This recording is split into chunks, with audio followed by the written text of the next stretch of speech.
Saw this mentioned on Leftist Mafia last night. I think Lance was talking about it, but regardless, well, they all were, but I think Lance had a good piece. Regardless, they were discussing a new piece of news, which is Trump laying out what he plans to do if we are dumb enough as a country in the United States to reelect him. World's holding its breath. Let's jump in and look at this disaster. Article is from Salon. Link is in the description if you'd like to read it yourself without my mug spoiling your field of view. Donald Trump is a dictator in waiting. I should have said the author. The author is Chauncey DeVega. Donald Trump is a dictator in waiting. Like other dictators, he is threatening to put his enemies in prison and to do even worse things to them. They are not idle threats or empty acts of ideation. Donald Trump is a violent man who is a proven enemy of democracy and freedom. Let me just start with that opening paragraph. It's not exaggeration. He's literally an enemy of democracy and freedom. He does not like that. He does not like when people vote and people other than him get to decide who's the president. He demonstrated that on January 6th, but literally in any competition he's ever been in, he has accused the other side of cheating because he is a pathetic little man. He's a sore loser. He's a sore competitor. In fact, he's not even much of a competitor. He just pretends to be. In the most recent example, Donald Trump told Glenn Beck during an interview last week that he is going to put President Biden and other enemies in prison when he takes the White House in 2025. In a Sunday evening post on his Truth Social disinformation social media platform, Trump was even more explicit with his threats of violence and harm, threatening that he would treat Biden and other enemies like they do in banana republics. He doesn't even know how to say the quiet part quiet. The crooked Joe Biden campaign has thrown so many indictments, this is a Trump quote, and lawsuits against me that Republicans are already thinking about what we are going to do to Biden and the communists when it's our turn. Listen to how he sees that. Imagine if we were allowed to run the country the way he wants to. Anytime a powerful person has the law fairly applied to them, that means anybody that applied the law is also tossed in prison. That's insane.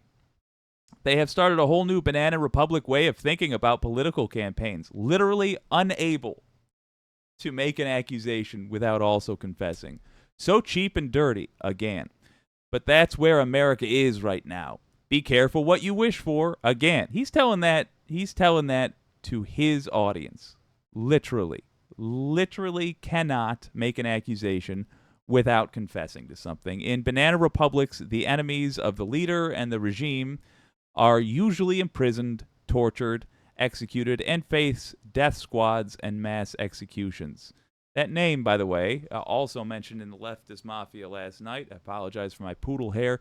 That refers to Chiquita Banana, which hired death squads to enforce its capitalist domination of Latin American countries. Woof. Trump himself has publicly expressed his admiration for murderous dictators and autocrats such as Vladimir Putin and North Korean dictator Kim Jong-un. We need your help to stay in... Oh, wait, excuse me. Let me jump down. During an interview on Saturday on MSNBC, Miles Taylor, who was a senior member of Trump's administration and author of the New York Times Anonymous op-ed, so this is a guy that was Republican enough to work for the Trump administration, warned that the ex-president's desire to imprison his enemies are not new. A number of folks who worked in the Trump administration with me and have since spoken out against the ex-president, we joke darkly about the fact that in a second term, a number of us will be in orange jumpsuits in Guantanamo Bay. I say that the comment is half facetious because Donald Trump actually did have a vision while he was in the administration to go use the terrorist prison at Guantanamo Bay to house political prisoners. Understand that this guy wanted to arrest people that annoyed him or arrest people that tried to limit his power in any way. That's what he wanted to do to them. He's an enemy of democracy. He's got to be in prison ASAP. We can't mess around with this. We simply can't.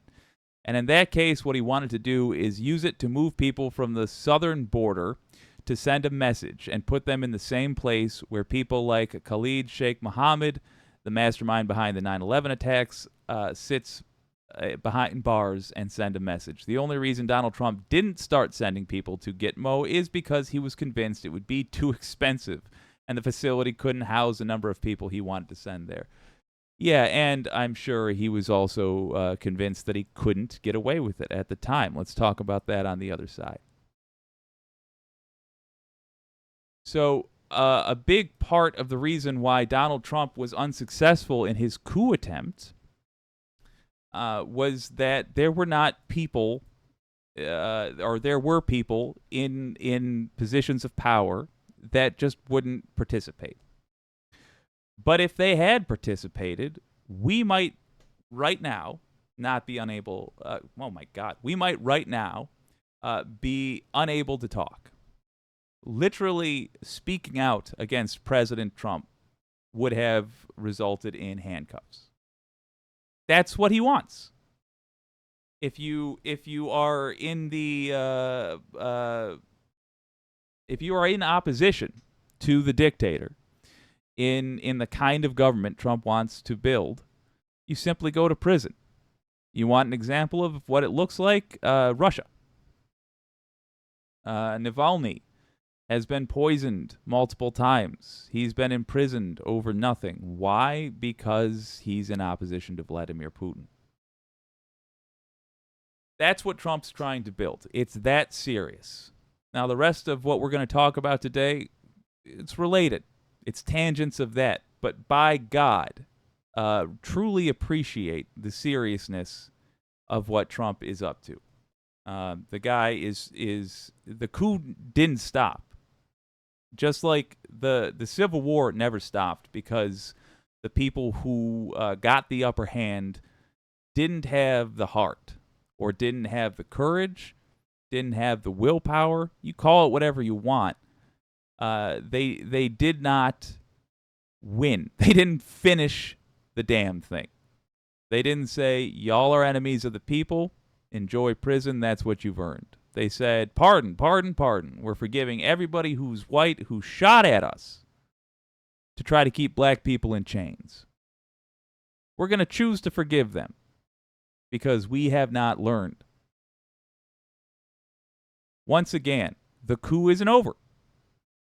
It does not end until Trump gets sentenced. Now, the good news is we seem, as a people, we seem to have learned. But I'll tell you, if you're from outside the country in this case being the United States, if you're from outside the United States, it would be helpful, genuinely, if you popped into the comments of other places that are talking about this from time to time and let people in the United States know that the world really is nervous about Donald Trump.